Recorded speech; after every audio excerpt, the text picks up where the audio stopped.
नमस्कार मंडळी. तर कालाय तस्मै नमः म्हणतात हे काही खोटं नाही. जे लोक 30 किंवा 30च्या पुढचे आहेत त्यांना माहित असेल की आपल्याला लहानपणी सोशल मीडिया वगैरे काहीही नव्हतं. त्यामुळे मार्केटमध्ये कुठलाही नवा प्रॉडक्ट आला की आपल्याला टीव्हीच्या ॲड्समधूनच ते कळायचं आणि मग ते आपण घ्यायचो. तर मी सुद्धा जेव्हा टीनेजमध्ये होते तेव्हा माझ्या बाबांच्या मागे लागून अशाच खूप काही वस्तू घेतल्या, त्यातल्या बऱ्याच वापरल्या, बऱ्याच तशाच फेकून दिल्या. जसं की त्यावेळी टोमॅटो सॉस, किसानचा टोमॅटो सॉस आला होता, तो मागे लागून मी बाबांना घ्यायला लावला, पण मला त्याची चव अजिबात नाही आवडली आणि मी तो तसाच टाकून दिला. त्यानंतर बोनविटा मात्र मला एवढा आवडला की मी फक्त बोनविटाच्या चवीमुळे दूध प्यायला सुरुवात केली.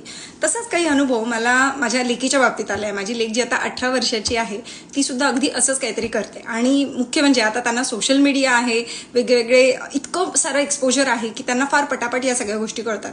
तर काल तिच्या बाबांसोबत मार्केटमध्ये गेलेली असताना तिने अशाच काही गोष्टी आणल्या ज्या मला अगदीच वेगळ्या वाटल्या. मी तुमच्यासोबत शेअर करते. तिने आणलेलं आहे हे पीनट सॉल्टी सॉस, म्हणजे